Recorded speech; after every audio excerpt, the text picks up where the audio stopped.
Hey everybody, how is it going? We are here and I'm super excited to bring one of a very knowledgeable mortgage bankers and that I know and he's here and he's going to tell us more about the world of financing, especially in turmoil times that we are in right now with lots of inflation and rates changing rapidly. Welcome, Roger. Thank you, Roxanne. It's a pleasure to be here. I appreciate the opportunity. Yes, of course. Thank you.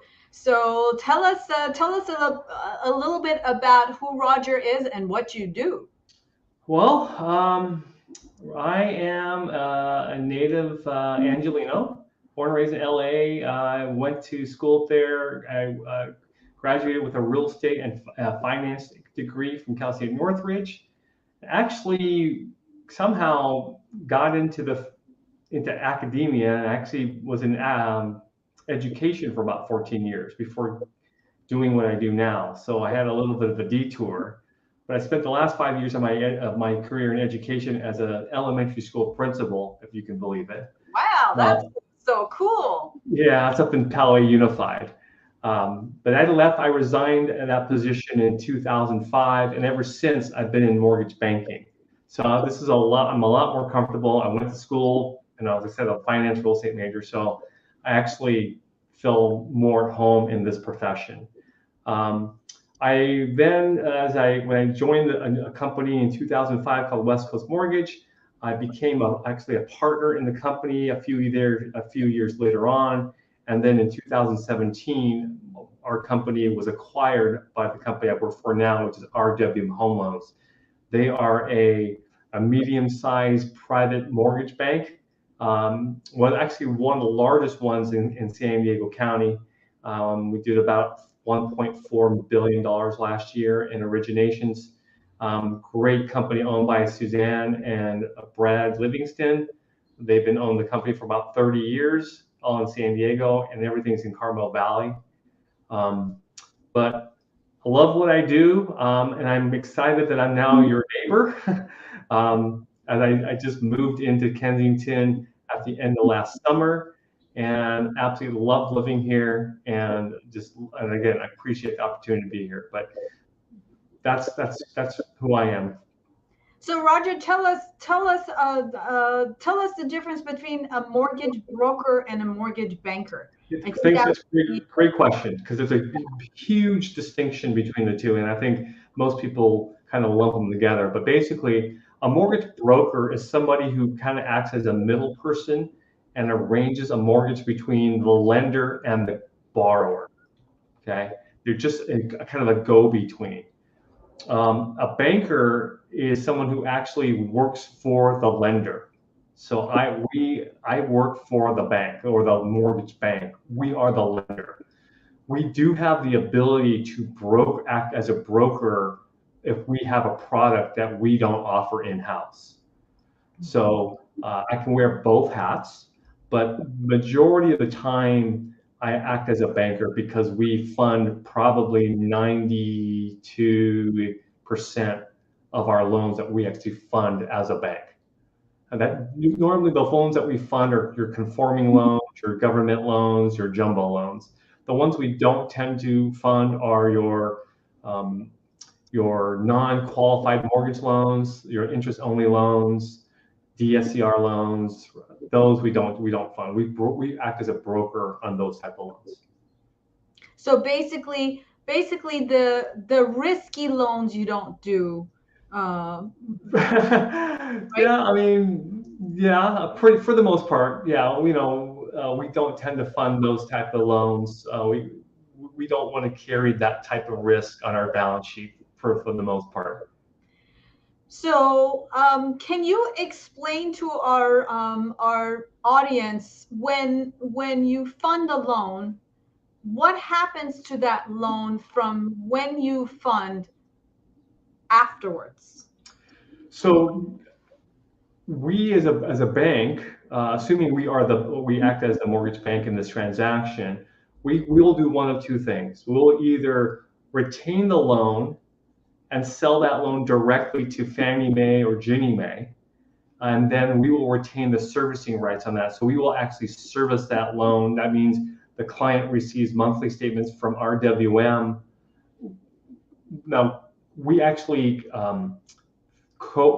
hire out a third party to do our loan servicing, but it's branded with our name. So the client doesn't really know that. They just see our statements with our name. They just assume it comes from us. And in all intents and purposes, it is coming from us, but we just hire a third party servicer who does that for us. So that's one option. The other option is that we will sell that loan to another institution for servicing. That's called service release. So we would either sell it to like Wells Fargo, Chase, AmeriHome. We sell our loans to probably 12 to 15 different lenders or banks for servicing. So it's one of those two things that tends to happen. Then when we sell it to, let's say, a lender, they'll in turn, if it's a conforming loan, they'll in turn sell it to Fannie Mae. So we have the ability to sell it directly to Fannie Mae or sell it to another lender who will then sell it to Fannie Mae. We also sell it directly to Ginnie Mae, which are our government FHA, VA, USDA loans. So what's the advantage of selling these loans to a third party versus selling directly to Fannie Mae or Ginnie Mae? Depending on the pricing, sometimes we'll make more money on the loan when we sell it to an investor or another bank, as opposed to selling it directly to Fannie. It just depends on what Fannie, the bonds fluctuate. So it just depends on what Fannie is offering that particular day that we're selling the loan. So our audience may not know what Fannie Mae and Ginnie Mae are. So would you mind explaining what these institutions are? Sure. So Fannie Mae is actually now a government-controlled agency, and then the counterpart is Freddie Mac. So you'll hear the term Fannie and Freddie. So they are actually they used to be called a government-sponsored enterprise, which means that it was a private company that was guaranteed by the federal government. And so when the mortgage crisis hit and Fannie Freddie became somewhat insolvent, the federal government swooped in and basically took them over. And then the government still retains ownership over these two entities. Well, these two companies actually buy mortgages. They're the largest buyer of mortgages in the United States. And this is what allows this liquidity in the mortgage market to happen, so that we as a bank can loan money out, sell it to them, then they replenish our money so we can keep lending it over and over and over again. So they create, that's called a secondary market. And they create that liquidity for the housing market. Ginnie Mae is basically the government side. For that, they mostly insure government loans like VA, FHA, and USDA type of loans. So it acts very similar. They have their own bonds. And actually, as a result of that, you'll see that the rates tend to be a little bit better on those government loans because they have their own bonds and they structure their loans differently and they price them differently. So that's who those guys are. So Fannie Mae, Ginnie Mae, and then Freddie Mac. So yes. What about Freddie Mac? So Freddie Mac is actually Fannie Mae's counterpart.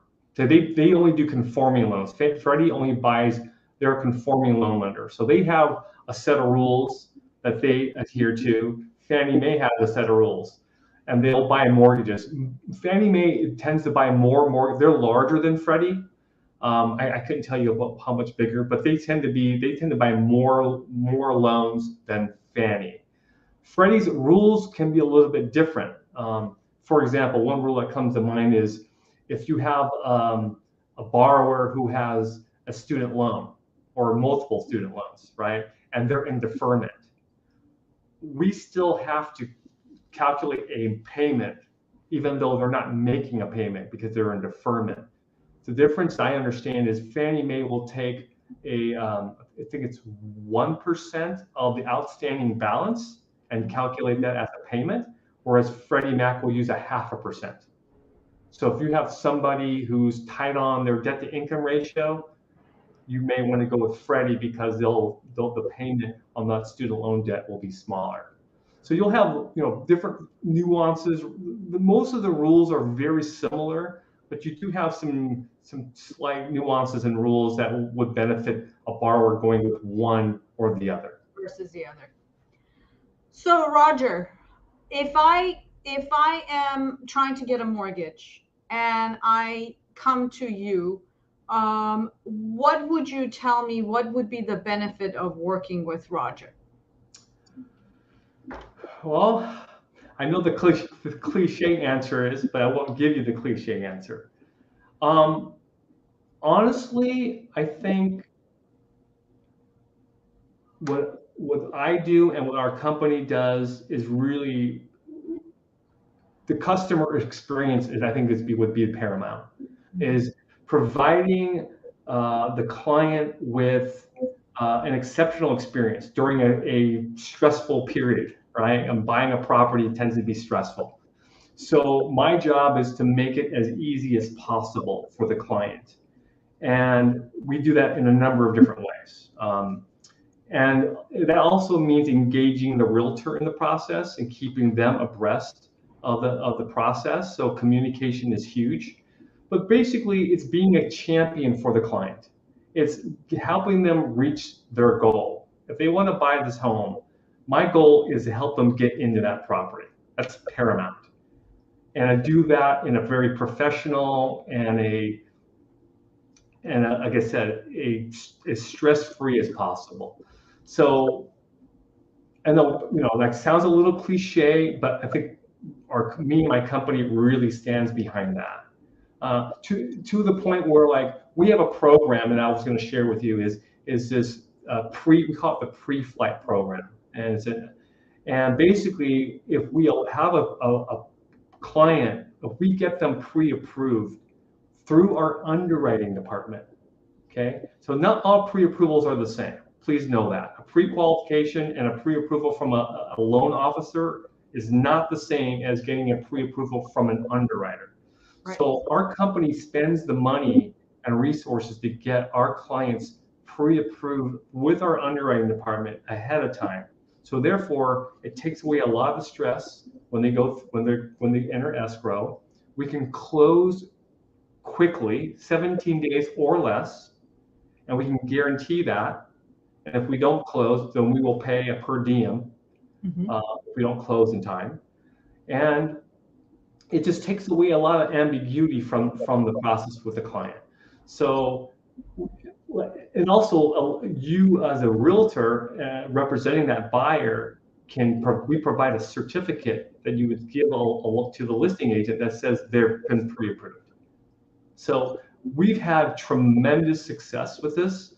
We've had so many of our clients get their offer accepted because of this program. A lot of lenders don't do this. Most do not. We're one of the few ones in San Diego that actually does this.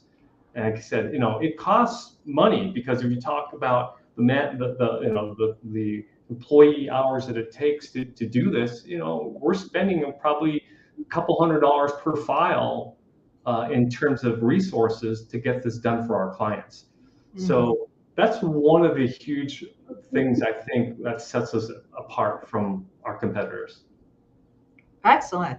Well, I always like to share the website so everybody gets to know where to go. So here is Roger's website, and as you can see, you can find Roger's information on the website, and there's a little bit more about Roger here. And so what is experience.com, Roger? Is that It's a rating website.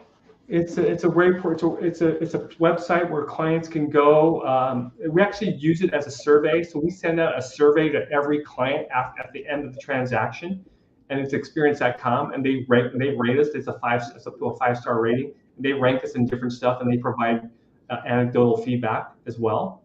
Nice, very nice. Okay, and then you have your your reviews, go through your website, which is always nice. So Roxanne, can I add one thing that I get asked a lot, yeah. and that is our product offering.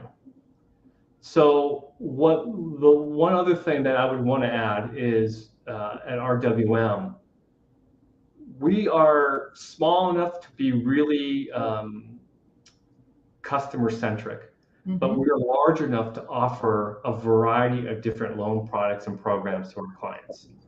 So we range the gamut. We can do anywhere from a reverse mortgage as a purchase. If someone wants to buy a home with a reverse mortgage, to a private money loan. So we can do everything in between that, and a lot of the large banks can't do that, but we can do all those and everything in between. We have asset depletion loans. We can have first-time home buyer loans. We have, I mentioned all the traditional confirming jumbo VA, FHA government loans, but we can do a whole lot more than that. And again, it's finding the right product for the right client. And some of these times you need to go down some of these alternative loan products to get the deal done. Absolutely, absolutely. So you do hard money loans as well. Yes, we do. So tell us a little bit about what is a hard money loan. When would somebody need to do a hard money loan? So a hard money loan is we use it as a private money loan. Hard money loans kind of used interchangeably. And basically a hard money loan will come into play when usually it's either one of these two situations. One is the buyer can't qualify through traditional underwriting. For example, they may have really terrible credit, they had a bankruptcy, they had a foreclosure, they can't document their income. We can go private money assuming they have enough down payment. Usually the down payment is going to need to be anywhere from 30 to 40% down, depending on the situation. Okay. The other option is they just need to close quickly. I got to close this in a week. Okay, I'm buying this property, I got to close in a week. Private money loans tend to be geared more toward investment types, property as opposed to a primary residence. So keep that in mind. It's harder to find a private money loan on a primary residence because it's considered a consumer purpose loan, whereas if you're buying an investment property, it's a business purpose loan, and there's a huge distinction in terms of lending between those two types. Okay, but here's a very good example that I just quoted a client this over the weekend. Gentleman has a property up in LA area. It's probably worth 2.1 million. He owns it free and clear. He's trying to buy this property for 1.5. He can't go. He doesn't want to go contingent. He wants to close quickly. So we offered him a loan where we would place a private money loan for 1.5. He buys the home. We put a lien on both properties. He sells his existing property, pays us off. It's a loan it's a 6-month loan. It's 6 months to pay it off. It's an interest-only payment, quick and done. We can close in a week. Is there a prepayment penalty? No prepayment penalty. No. So this is perfect for those type of people that want to move from one property to the next, but they don't have the means to basically. So instead of having to sell their property and then go ahead and buy another property, they can buy the other property first and then sell the replacement home and pay off the other. Exactly. Only because this gentleman had ample equity. I mean, that was really, he owned his home free and clear. And when you cross collateralize both properties, the loan to value is so small. That's a very easy loan for a private money investor. Right. Not an easy loan for everybody, but an easy loan for a private investor. Yeah, right? For a private money investor, they're chomping at the bit on those loans because there's just so much security in that loan that there's no hesitation in doing something like that. Excellent. Okay, any final thoughts to share with our clients, Roger? Oh, I would say, if I have the opportunity to work with you and your agents, I think what you would expect from me is, first of all, responsiveness. My two kids are growing up. Actually, my son, younger son, he's my production partner, and so I work all the time now. So if you called me or texted me in the evening, I'm going to answer the call, or get back to you right away, or over the weekend. I'm just very responsive, and I know I have to be in this, especially in this market. Right. So that's something that my agents would expect from me, and that I would deliver. That my responsiveness. If you need a pre-approval, hey, I'm writing an offer this afternoon. How quickly can I get just a pre-qualification done for? I can do that. You know, Excellent. I can. All I'm. right. Between my son and I, we can get that done really quick. Really quick. Well, thank you very much. This has been very educational. We really appreciate your time and your knowledge. Thank you for joining us. And audience, if you have any questions for Roger, you can find him on his website, or you can call his cell phone number, or you can reach him through his email. And if you are thinking of buying or selling, my team and I are here and would love to help. There is our website, or you can reach me on my cell, my email, or on Instagram at Roxanne Govari. And you guys have a beautiful week, and we will see you soon. Thank you for again, Roxanne. Appreciate it so much. Yes, of course.